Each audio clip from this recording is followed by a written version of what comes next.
Hey everybody, welcome back to Generation X Nation. And look at here, y'all know I don't do a lot of hot topics, as I always say, but I'm gonna go ahead and do some for now because I really can't find much to talk about. I know you guys are hearing the same stories over and over, so we're gonna find something different. But I did want to do a quick review of Love and Hip Hop official ending after 15 years. We're going to sit down and have a conversation about it. Now, I used to do a lot of commentary on Love and Hip Hop, but at some point, it just started to get I don't know. It just started to get too predictable for me. It was the same thing over and over, and I wasn't really seeing the growth in the characters. Those people had been on the show for a long time, and it seemed like they was kind of stuck on that same platform or same recipe, and I wanted something different. And it started to get boring. I mean, I'm not saying the show should have went off the air. It's for some people and some people it's not for. I particularly didn't. I watched Love and Hip Hop Atlanta, and I also watched Love and Hip Hop Miami. And like I said, both of them were good shows, and I think MTV and VH1 should have probably kept it going. However, I think there were some factors that caused the show to probably be taken off the air. They couldn't get to the point where they couldn't stop fighting with each other. And I don't mean physically fighting. I will tell you what I'm talking about on each show. And then there was some things that were just taking it too far. Okay. And let's talk about Atlanta. Again, I wish the cast members the best. I hope the people who needed to save their money. Now, you know, Spice gonna be okay. Yandy, Rashida, Kurt should be okay. Jock and Scrappy, they still doing little tours around here and there. But there are some of them who probably depended on that check. You know, I definitely believe Little Zane and his wife was depending on that check because it was their what second, maybe third season. So that was new money coming in for them. And you could tell because they kind of had a glow up on that on this particular season that we're in now. But let's talk about it. Okay. Love and Hip Hop Atlanta, you kept saying the same thing, the cheating rumors, everybody cheating. Yandy allegedly cheating, Mendeezy allegedly cheating. And before I finish, let me stop right here and say thank you to the Jasmine brand because I am using a screenshot from them. And also, everything on my show is alleged, in my opinion, and for entertainment purposes only. All right. So let's get back to the cheating rumors. Scrappy was cheating. Like I said, Mendeezy was cheating. What's the two? 24 and Selma was cheating. What it was just everybody was cheating. Nobody was faithful. Lil Zane was allegedly trying to cheat on Ashley. I don't know how. So that was predictable. You got Jock and Scrappy, you know, with their whole tribe of children. Jock has settled down, so there was some growth there. I'm seeing a different side of Jock. Scrappy's still doing what he do, chasing women. Scrappy, you got about 5 kids. It's about time to do what Jock did and settle down. So that was probably throwing people off. They probably just got tired of seeing that. Um, Rashid and Kirk, I think that was a key part of this show being canceled because let's be honest, they got caught up in a really bad deal with, you know, their daughter and that DV thing that happened and allegedly what their son did to that young man. So that was kind of a dark place for the show to be in. Spice was doing okay. She was leveling up a little bit, but Spice would never show you who her love interest was. All she ever showed you was her on stage dancing, talking loud to people, and she barely showed her children, but we know Spice loved her kids and she took care of him when she gave him that birthday party. But Spice, we wanted to see you grow into a relationship. Carly Red, good Lord, I don't know how many weddings and divorces and court orders and domestic violence cases that Carly Red could go through, but she was same old, same old. Like Carly Red, find somebody, date them for a while, and then marry them. That would have helped the growth on your side. Sierra, same thing. See, Sierra will find a person, and 90 days later, she at the doggone courthouse getting married with her gown on. Sierra and Cardi Red are probably had more weddings and divorces and engagement rings than anybody else in that show. And then you had another dark spot. You had Rennie. Rennie was going through something with her boyfriend who had, you know, kicked her out the house, let her back in. She had a baby. He gets arrested, some RICO charges, possible death penalty. It was too dark. And you have to understand, people are the audience kind of enjoyed the little messy tad bits here, but we didn't see the growth that we needed to see when it came to characters. It was either dark or we was stuck in the same spot. The only person that I seen really growing and maturing on the show would probably be Jock and his wife, Kendra. They seem to be, getting a family together, starting to get along with each other a lot better. And then you had Erica Banks. I don't know what was her. She was a rapper. She had her partner there with her. She used to be signed to a label. She wasn't. I think they lost the essence of love and hip hop. Yes, there was dynamics with relationships, but there was also a lot of music to go in there. And even though they was doing good with the ciphers they was doing in between the shows at the beginning or in between the scenes, that was great. But I think the storylines was going so far out that I think the network probably just didn't want any more parts of it because it was too many let's say scenes where the police was involved. Let's just keep it a buck. It was too much of that going on, with the Rashid and Kirk incident, then the Rennie incident. Networks don't want to be touching stuff like that, okay? And it's different when it's the actually cast member because they can follow you. You contractual to show your stuff, but then you had your loved ones and your outside family stuff involved, and I think that kind of threw a wrench on it. Um, Hell, Mama D was damn near on the cane. She could barely walk. She going through her thing. But I will say, out of the Love and Hip Hop Atlanta and the New York and the Miami, it did produce a Jocelyn and a Cardi B. And we know Cardi B and a K Michelle. But Cardi B probably ended up being the biggest celebrity off of this show. So it came out okay for them and their careers. Now, that's not to say that, the show was bad. I think it should have still been on the air because we have some shows that have been on the air that we can get rid of on some other stations that MTV still shows. Like, I don't know why you getting rid of Love and Hip Hop, but we still got Teen Moms OG on. Them ladies ain't teenagers no more. They damn near in menopause. Their kids is graduating high school. What are we doing here? You got Snooki and the Jersey Shore people. They damn near grandparents at this point, but they're still on the air. I'm just saying there are some shows that MTV could get rid of along with Love and Hip Hop if you're going to start canceling shows, but those shows seem to stay. So we as a community, we should rally around it. Like I said, it wasn't for me anymore, but I'll watch it, if it comes on. I just didn't do any commentary on it because there was so many moving pieces in this show. I just want to spend the time deciphering all the mess that was going on any longer. So I think we have to keep in mind that this is how people made their living. And again, you have a whole list of people who that Mona Scott Young have working on Love and Hip Hop, cameramans and producers and writers or whatever it is they do. I don't know, makeup people, whatever. So a lot of people will be losing their jobs. And like I said, hopefully they have saved some money up. I remember watching an interview with Mimi Faults, and she was saying that basically the same thing. These people need to make sure they save their money. I think Mimi ended up in a good spot because she left early on, but she was able to get her money together and she's okay. But if y'all was spending it as fast as you making it, you're gonna have some problems. So all of you people who want to be inspiring rappers that didn't get to come up off the show you wanted, you got to get in there and get, as they say, get it in the mud, and you better start grinding because them VH1 Love and Hip Hop checks won't be coming anytime soon. Let's look at the Miami cast real quick, and then we're gonna talk about another topic. Um, Miami, it got dark to me when you brought in, and nothing against what's her name, Michael Bazin and Rada, and then the other girl, I forgot her name. He had his little polyamorous three-way relationship with these women. They both knew about each other. They both having babies a month or two apart. That was a little dark.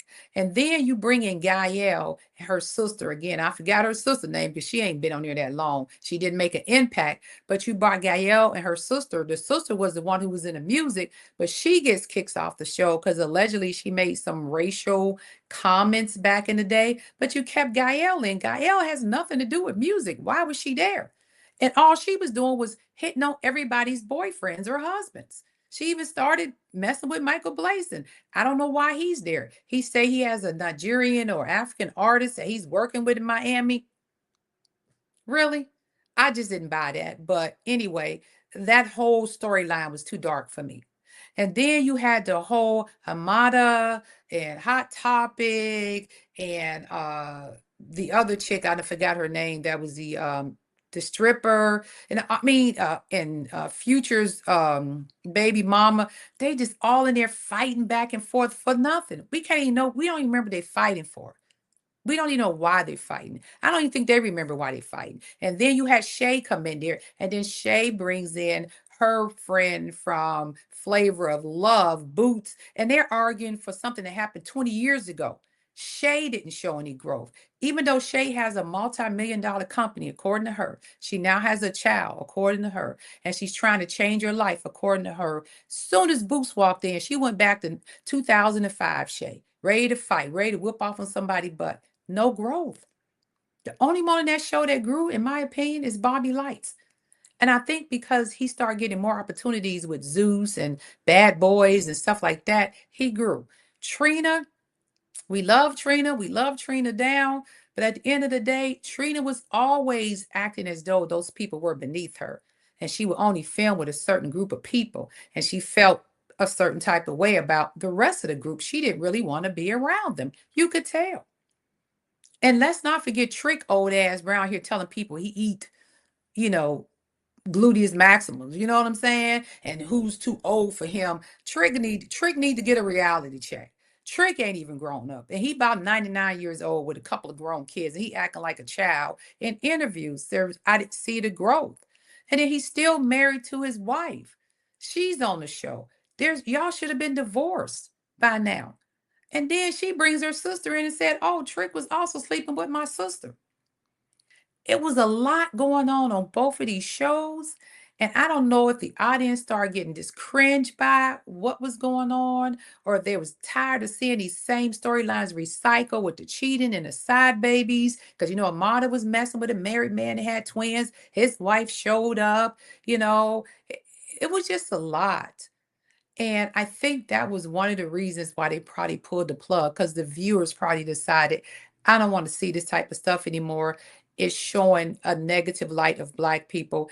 I don't think it was so much negative, because that is what happens in these things, and they may exaggerate it a little bit, but in the hip hop world, you see it right there on social media every day. I mean, look at Blueface and different guys telling you, I'm dating this woman, I'm dating this woman. Hell, even Chris Brown with 4 or 5 baby mamas. They weren't showing images that wasn't actually happening in real life in the hip hop and music industry. It was just, was we really ready to see it like that unfold? And um, I guess the audience that they were looking for has grown up. The audience who started with you 15 years ago, they're now, 30, 40 plus years old, and they're kind of like, we don't need to see that anymore. Why don't we try a different turn? Why don't we try something different? Let's see more of the business side. Let's see, when they had that trip to um I forgot, they went over to Europe with Spice and everybody got on stage and did a part to the song. We like seeing that part with a little bit of drama too. But when it started getting too dark on both ends, I didn't care to see Michael Blaisdell with 2 or 3 baby mamas arguing about which one he loved, which one he don't love, and then possibly got one in Ghana. I didn't care to see Guyana messing with Michael Blaisdell. I didn't care to see Amada, beautiful Black woman, Amada, Hot Topic, and all these other women fighting. I didn't care to see Shay still fighting with Boots. It was just a lot. And I think had the producers had toned it down just a little bit and still gave us little drops of mess here and there, but focused a lot on the business part of it and the music part of it, I think that could have saved the show. And I think the audience would have stayed tuned in. Unfortunately, that's what happened. But like I said, hey, if you're going to get rid of that show, I'm Teen Moms. That show been on for how long? Like I say, them women are in menopause. Jersey Shore probably needs to go too. Hell, over there on what's that channel? WeTV. Why are we looking at Mama June hot or not? We literally watch Mama June go from Honey Boo Boo to Mama June losing weight, to Mama June on crack, meth, and whatever she was taking, losing her house, losing everything, to Mama June going back to the trailer park to buying her a new one, to Mama June and stole all the Honey Boo Boo's money, and she still got a show. She still has a show.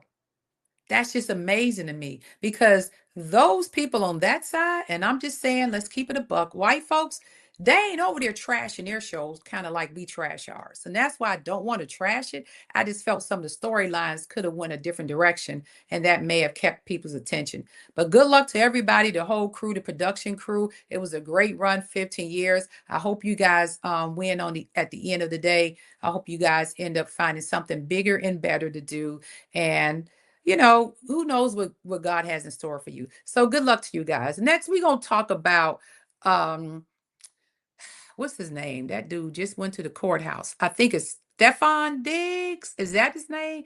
We're gonna find Steffon Diggs. I believe Steffon Diggs has been found innocent of all the charges, and we're gonna talk about that real quick. Shoot. No, wait a minute, not yet. All right, let's talk Steffon Diggs. Steffon Diggs was found not guilty and the case is closed. Now, I watched this trial for the last 2 days, not all day long, but I clicked on and off. I watched on that law channel.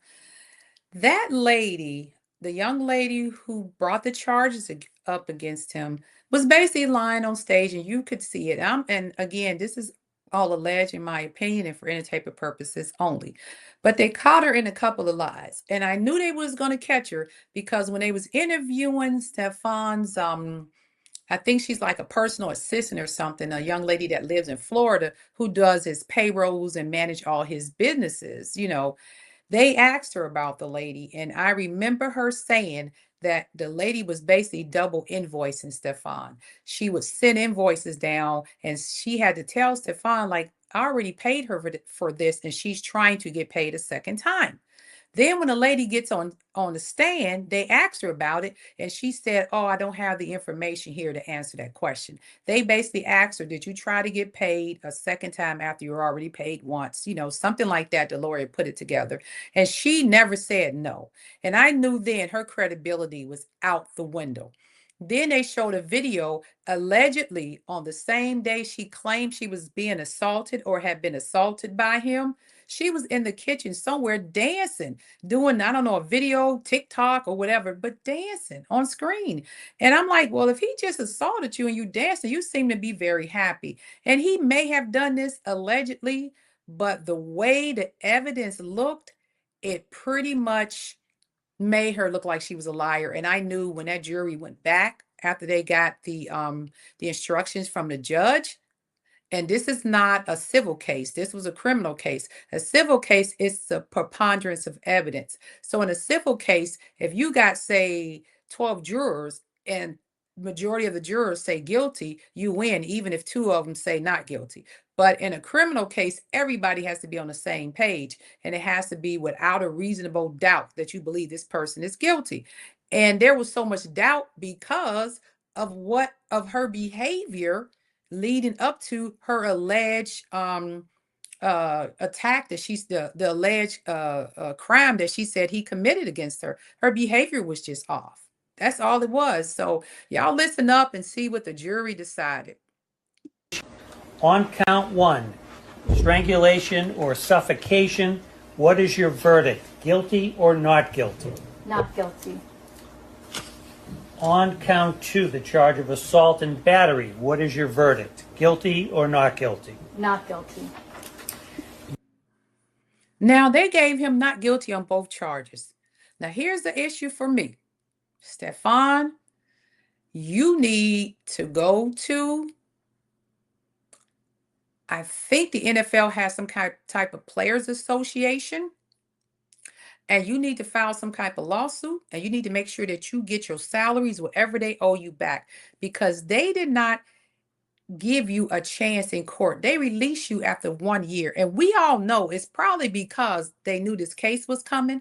And your team, the New England Patriots, allegedly, pretty much, in my opinion, allegedly probably thought you was going to lose or thought you was going to be found guilty. So they already sentenced you before you had to go in front of a jury and a court of your peers. In America, they always say you are innocent and proven until proven guilty. It seems to me your team had already rendered you guilty without you even going to trial. And I don't know if there's a suit or anything that you could possibly try to file. Hopefully you'll get picked up by another team, but I know the team have that clause in the contract, the behavior clause, how you have to represent the team and all of that. I forget the name of it, terminology for it right now. But I understand that's probably why they let you go. But it was after 1 year. You don't sign a person for several years and give them several millions of dollars and let them go after 1 year unless you know something is going wrong or something about to happen. And in my opinion, I just felt they let him go,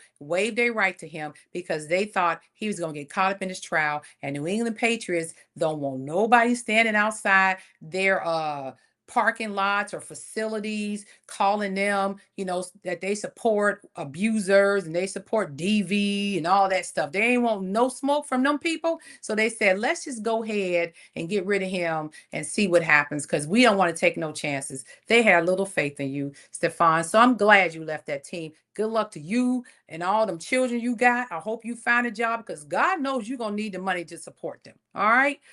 All right. Let's talk about, and I hate to say this, but I couldn't find any church mess. I've been looking and looking. The church has been quiet lately. I'm leaving it at that. It's been a few things, but nothing for me to talk about. So we're going to talk about some race mess, okay? Let's get up in these racist behinds that's going on in this country. And I'm going to give y'all a little advice. This is Dear Gen Next. Remember, I come from a different generation. I'm going to give y'all a little advice on how to deal with these people. And I know a lot of times it's going to take some emotional maturity, but we can get there if we all stick together. But we're going to look at a video of Stephen A. Smith, and then I'm going to talk y'all through it real quick. Madam Ford.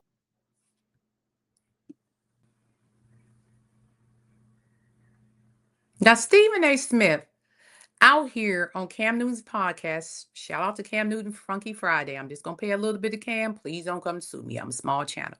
Now, he's out here on Cam Newton's podcast telling Cam Newton what Black people need to do as far as voting. Now, I know Stephen A. Smith been catching a lot of heat about his political views and how he has been riding for Trump, allegedly, and how he has turned his back on the Black community. Now, I kind of understand what he's saying here. I don't think it's right. Trust and believe me, I think Stephen A. Smith needs to step back a little bit because as again, in the Black community, we get so many people who try to tell us because they have a large platform, especially the celebrity of it all, and they constantly try to tell us what we need to be doing and filtering our these lies and different things down our drain. And it hits a certain demographic of our community a different way because they're young, they haven't really done their research, they think they know it all, but they don't because they haven't lived the experience. And for some of us who have lived the experience, I went to school in the 70s and the 80s. So say what you want to say. I lived the experience. I lived through the Reagans, I lived through the Bushes, I lived through the Jimmy Carters, the Ford. So you can't tell me about Iran and none of that. I was there. Okay. I'm not speaking about what I've seen in a book or what I've seen on social media. I'm saying I lived it. Okay. So he's telling us what we need to do as Black people this election to get the people to pay attention to us. That the Republicans know that we're not going to vote for them, which is not true. And that the Democrats know they got our vote, so they don't cater to us, which is not true. But I'm going to let him speak. And then I'm going to give you guys just a couple of reasons why I not say will never vote Republican, because I have over my lifespan voted for a Republican here or there if I thought they were a good candidate. But I don't vote for mega Republicans because mega Republicans are enriched in white supremacy and racism. And that is two different types of Republicans. And they got to say the difference. They just say to Republicans, you have to make sure you distinguish between the two. But go ahead and listen to them, and then we're going to talk real quick.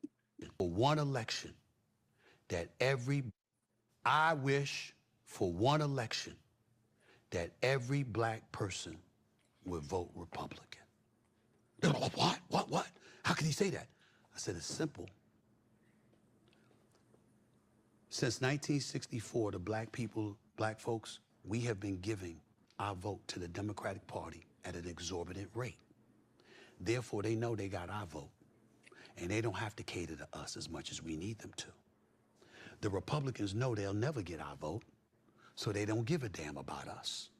And as a result, we're the only community in America devoid of representation, which is why we're considered disenfranchised. I'm tired of that. What I want is to put ourselves as a community in a position where both parties have to work to get our vote. Can I ask you? For one election. Okay, so here's the problem I have with that. If you want both parties to fight to get our vote, then don't tell us to vote for the Republican Party. And don't tell us to vote for the Democratic Party. I believe if my calculations is right, it may be close to 40 million y'all don't call yourself African. It may be close to 40 million black people in this country. And I can go back and look at the census. If 20 million of those black people created their own political party, and the Democrats and the Republicans are both coming our way to fight for us, then we have the power. You telling all of us to go vote for the Republican Party ain't fixing the damn problem, Stephen A. Smith. It's just not fixing the problem. I don't know where you get that from, but that's not how it works. And that's foolish for you to put that out there. You better off saying the black people in America, it is estimated 40 million of y'all. And maybe out of 40 million, 25 million are eligible voters, 30 million are eligible voters. Instead of registering Republican or Democrat, register as independent. So now you got 30 million independent voters that's registered. So that are African American, Black, Caribbean, whatever you want to call them, because everybody, FBAs, whatever y'all call them people, you're people of color, dark complected skin. Now that's 30 million votes. That makes a difference in an election, Stephen A. Smith. Now you sit those people in a room with both sides and you say, okay, tell me what you got.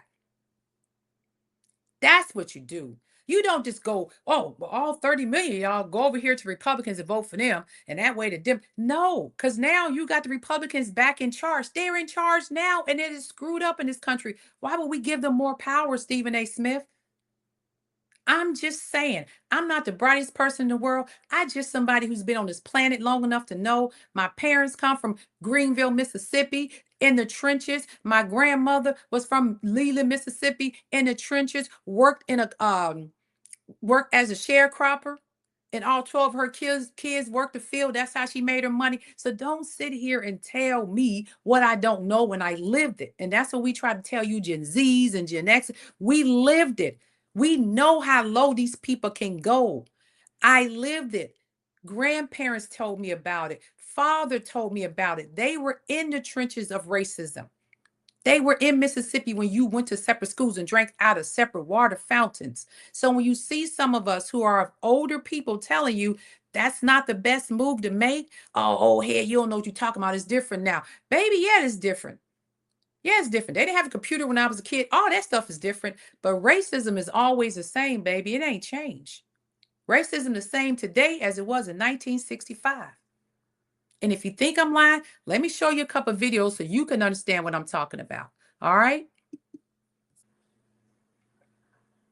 This guy right here, Merriman, y'all all know him. He makes a living off of disrespecting black women. And I'm just going to play a few seconds so you can see what I'm talking about. All, but an alarming percentage of you are fucking insufferable. You're loud? Black women are fucking insufferable. Not all, but an alarming percentage of you are fucking insufferable. You're loud, you're obnoxious, your hair isn't real, you're fat, you're rude, you're rambunctious. Not all, but... Okay, this is Myron, and y'all probably all know him. He makes his money off of, guess what? Talking about black women specifically, and black men. But he hides down there in Florida behind the studio, walks around with a bodyguard, and his racism and hate ain't no different than 1975, 65, and 55. It's the same racism. The difference is he ain't even one of them. He's not even one of them, but he has been trained and learned from the best to hate us. He said our hair is fake. He said our eyelash, we wear fake, we fat, we out of shape. I work out all the time. This is locks. This is my hair. This ain't fake. This is the real deal here. Okay. But this is what they've been ingrained to believe. He even went on to say, and I cut it off, we don't know who our fathers are. I know who my daddy is. I know who my mama is. There's a lot of people in our community who have parents who are married, and we know our mothers and our fathers, and we know our whole families, but they have been trained to believe that we come from single parent homes, don't know our parents, we all wear weaves, we all fat, out of shape, and lazy. That's the stuff he said, but it's just a grift. We know we know it's not true, but they make money off of it. But as a person of color, every day to have to get up, you scroll through social media, seeing what's going on, and this come up your feed. You get tired of hearing that on a regular basis, Stephen A. Smith, because I can guarantee if I ask Myron, who did you vote for? It's going to be Donald J. Trump. Okay. Here's another reason why I won't vote for the Republican Party or Donald J. Trump. All right. And this guy here, I think his name is Chud or somebody. Now, his grift is to go around town and to call Black people the N word with the hard R to their face and chimps. Look at them chimping out and all of that. I'm not even going to play his videos because it's so freaking disrespectful. He carries bear spray around and a weapon. He antagonized Black people in order to get a reaction so he can make a reason to take our lives. And he said it. I want to take one of y'all lives. I want you. So let me antagonize you. Let me start the fire, pour gasoline on it, and then play victim. This is what he do. He creates a situation and then he wants to play victim in a situation that he creates.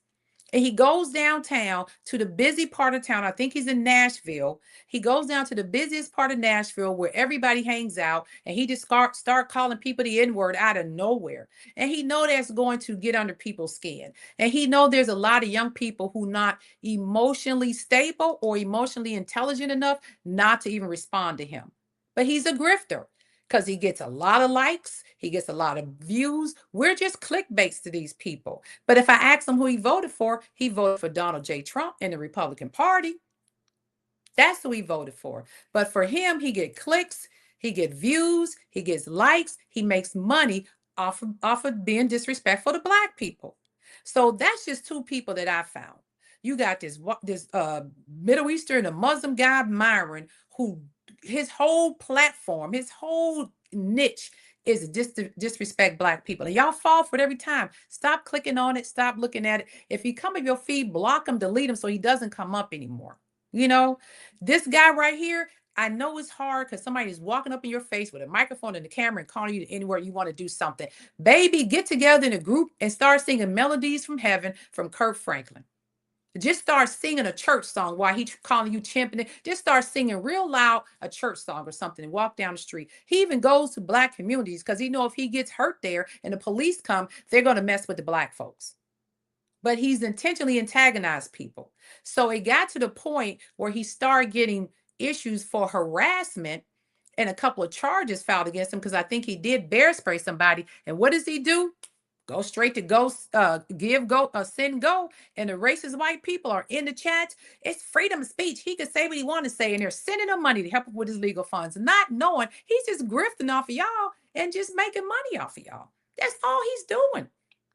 He's going down there intentionally causing problems, and he know eventually something's going to happen. And now I can go over here and raise money for myself, and I can sit back and lay on my butt with the 100,000 I raised for my legal fund or the 50,000 I raised for my legal fund, and y'all giving it to him. He's basically grifting y'all. That's all he's doing. We all know he lives in Tennessee. We all know he lives in Clarksville, Tennessee. That is all over the internet, so I'm not doxing him. But I know I've been to Clarksville, Tennessee. Clarksville, Tennessee is the home of the 101st Airborne Air Assault Division, Fort Campbell. So y'all look at his face. I don't know what he does for a living, but at the end of the day, if you ever see him, make sure you just stay away from him. Because there are some soldiers down there who don't need to be getting in trouble because this guy may walk up to you randomly and start messing with you. You're putting your life on the line every day so he can have the freedom of speech to call you an N-word to your face. If you know anything about Clarksville, Tennessee, which is where he's listed at living on his profile page, that is Fort Campbell, Kentucky, all day, every day.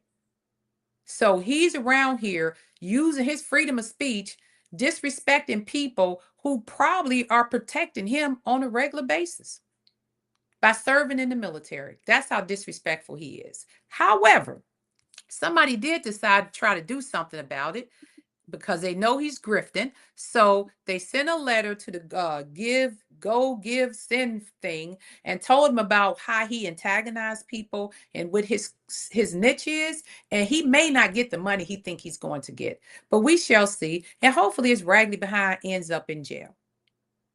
So Stephen A. Smith, what I just showed you is the reason why I would never vote for the Republican Party mega edition.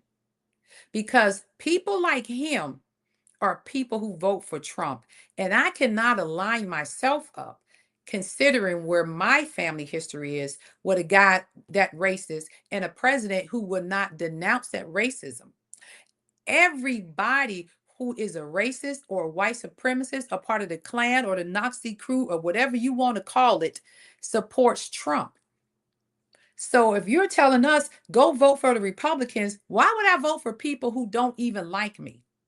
Excuse me. You've seen how they turned on everybody once they were done with him. They didn't call Candace Owens everything but a bad wench. Donald Trump himself. And she stood for him for three elections. And he won two of them. And she got on those white man's forums and Fox News and everything else and disrespected us to the highest degree.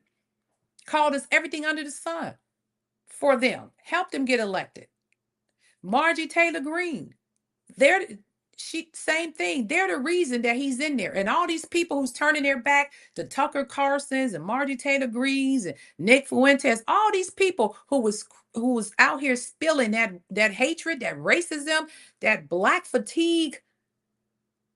All these people vote Republican and line up with Trump. And I would not, out of respect for my ancestors, my father, my mother, my grandparents, I would not vote for that. And I get what you're saying. In 1964, the Democratic Party, convinced convinced Black people to change to the Democratic Party because the Republican Party had changed their views, and they started supporting the white nationalist movement and the Ku Klux Klan. So yes, we switched parties for that. Now, some people will say, "Oh, you did that because the Black folks." The Democratic Party promised Black women welfare. Y'all got that story all twisted. Once again, misinformation, okay? And then they kicked all the men out the house. Once again, misinformation. And I'm going to say this real quick because I've been on here, I ain't been on here a little over 30 minutes, but I can get this out.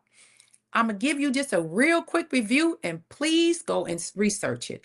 Welfare, which started out as ADC, it was aid to dependent children. It was given to white women during the Depression in the 20s and the early World War I, World War II. Black women did not get it. It was to replace the income from which they were no longer receiving from their husbands who went off to war and died in battle. A lot of those women were housewives with small children, lost their husbands to the war, and once whatever benefits they had ran out, they didn't have nothing left. So the government said, we're going to give them some money and we're going to help them get some training and education or whatever the case may be so they can feed and sustain their family. But if they get married to another man, they lose their benefits because traditionally, a man is the person who runs his household, who pays the bills, who works to feed his family. That has always been the rule. Now, over time, that has changed. Women are feeding their kids and men sitting at home. I digress. Black people did not get welfare, just like y'all said, to 1964 when they went to the Democratic side. And that was one of the reasons why a lot of women went over there, because unlike white women, Black women was losing their husbands in the same war. The military was segregated. Well, how do you know that, dear Gen X? My daddy joined the military. My daddy was in a segregated military. Okay? My mother was one of those ladies who couldn't get support from anybody because it was illegal at the time to give Black women welfare and food stamps. Thank God my father did not lose his life in the war, but that's the truth. So in 1964, they said, hey, come over here. We'll help y'all get some of them benefits these white women are getting. The benefits were only good until you remarried. Or if there was a man in the house, that man is required to take care of that family, or either he can't be there. That's why they told you that he couldn't be there. They weren't trying to break up families. That law applied on both sides. Just like today, if you get alimony and you remarry, your alimony stops. That's why a lot of white women don't remarry after they a rich husband divorced them. Go to California. All those rich white women still getting alimony. You hear them in New York. I give them an alimony check. They never given it up, so they would never remarry unless they marry somebody richer than their husband or some billionaire. But if you remarry, then you don't get your alimony check. And it's the same thing with welfare. So they finally said, look, we'll help you out. We'll get you some assistance like the white women are getting. And even then, it was still hard to get it. They would come in your house, do all these exams, and a lot of times they would turn you down. That's the reason why a lot of Black women were cleaning white women's homes and raising their kids for extra money. They kept turning you down because they wanted you in those homes raising their children because they was too busy living their lives.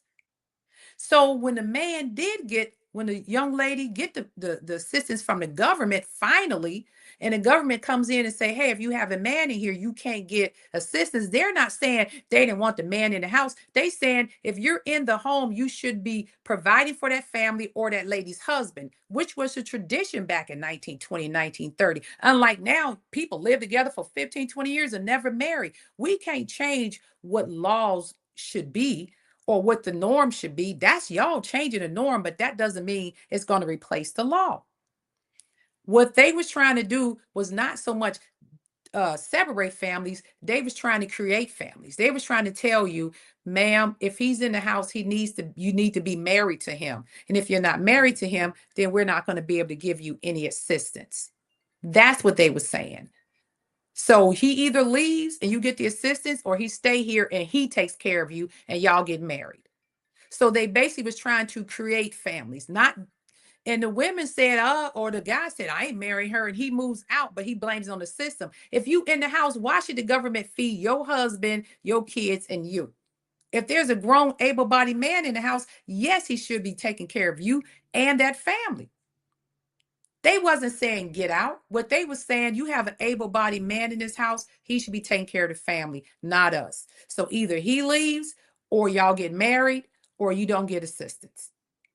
Y'all acted like, oh, the Democrats threw all the men out the house and didn't want the men raising their kids. Why you land up in the house and got in the government taking care of you and your fucking kids? If you a man, you should be doing that. Because when I grew up, men didn't want any assistance from the government. They felt a little shame having to go ask for help. They felt less than a man that they couldn't support their family. So that's why that law was invented. It may sound rude, it may sound crazy to y'all, but it was basically saying, and it's the same way today. If I'm on Social Security getting death benefits from my husband and I remarry, I could possibly lose the death benefits because now I have a new husband. Y'all need to look into those laws before y'all go out here and make these general statements. That's all I'm saying. Stephen A. Smith, I get what you're saying, but as a African American, Black American, whatever you want to call me, I cannot consciously vote for a MAGA. And remember when I say this, people, I'm not talking about every Republican. I'm saying MAGA. I can never vote for a MAGA Republican, but I can vote for a regular Republican, like a Colin Powell or Condoleezza Rice. Yeah, I could vote for somebody like that. That don't bother me. But a mega Republican, absolutely not, because mega is too much aligned with white supremacy. So if you want us to go and have people fight for our vote, then you tell those 30, 40 million Black people in America to create their own party. Hell, you want to piss them off? Call it the woke party. All right. And last but not least, I got to get off this line. We're going to talk real quick. And this is a sad one.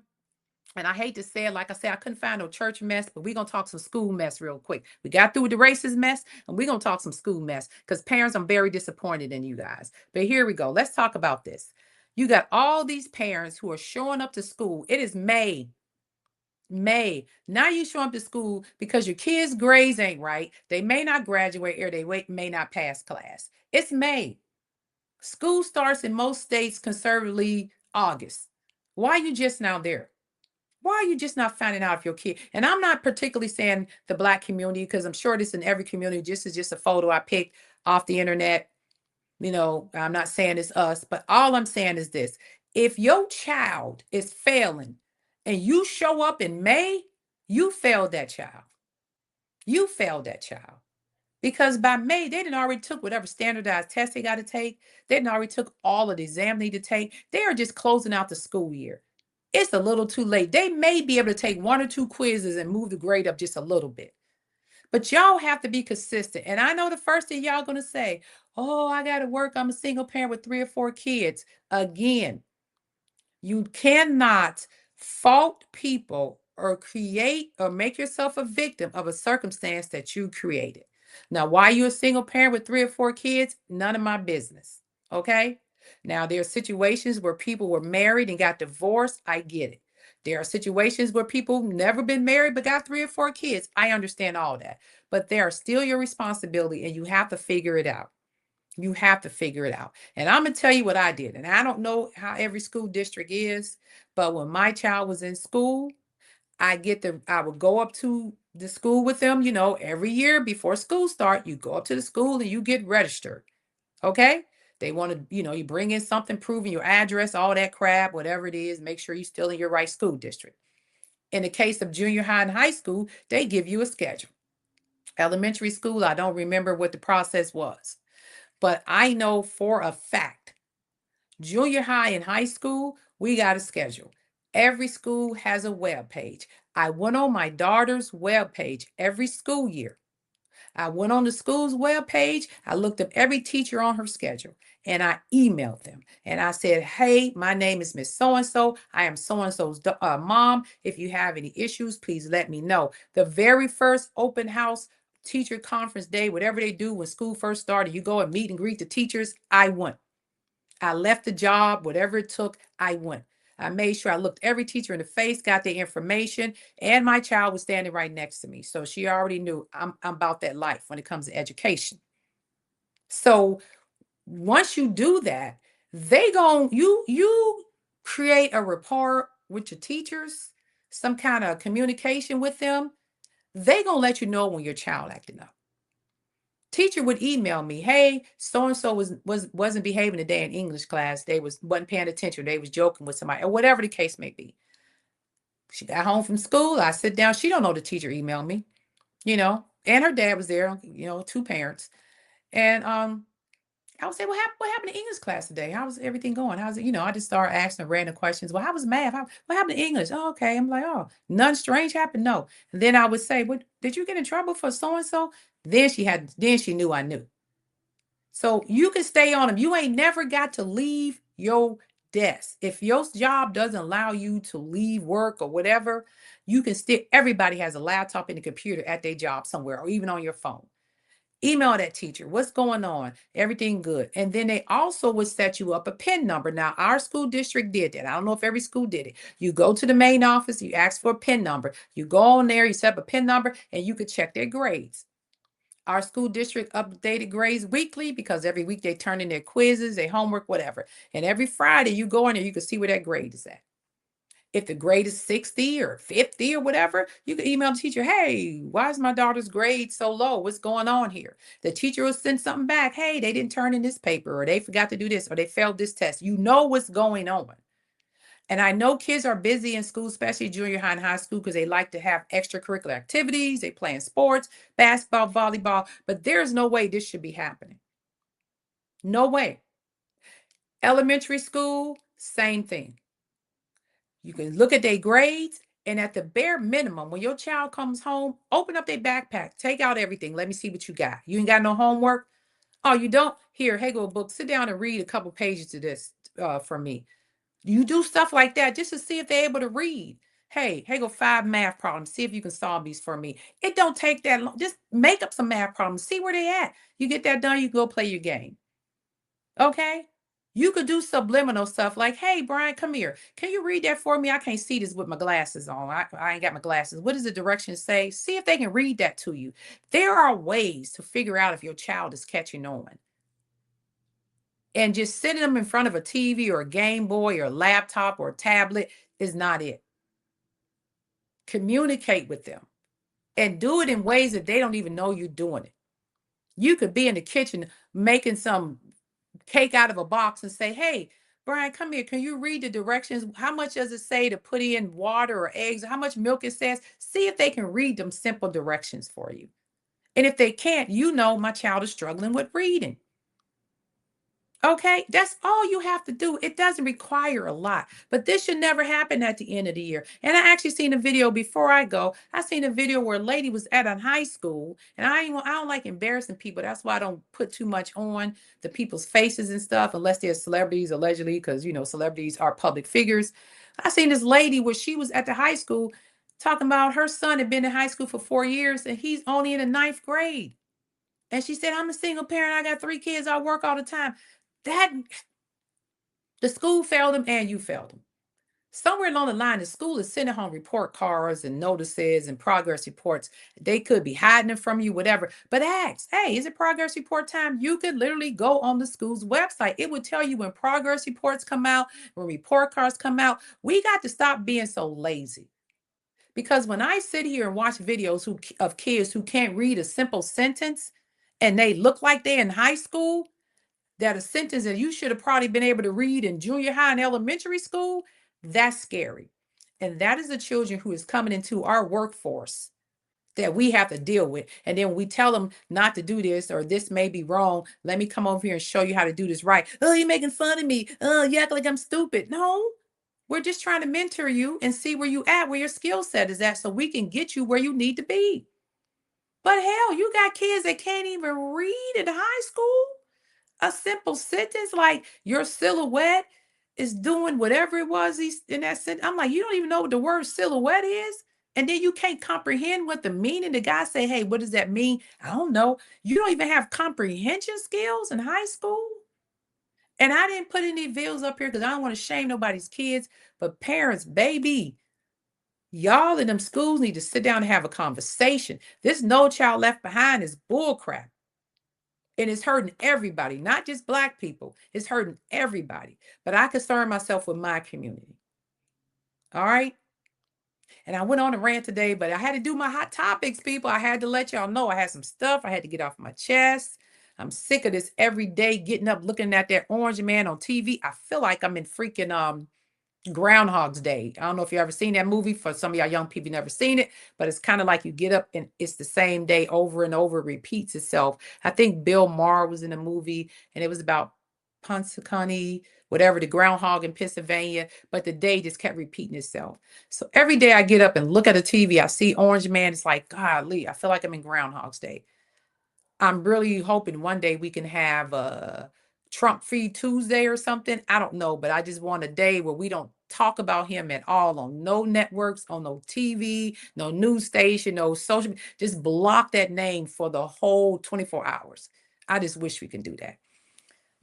That's just my wish. But anyway, thank you guys for hanging in there and listening to me. I know this went a little long. We almost into an hour, and I'm going to go ahead and end this right now.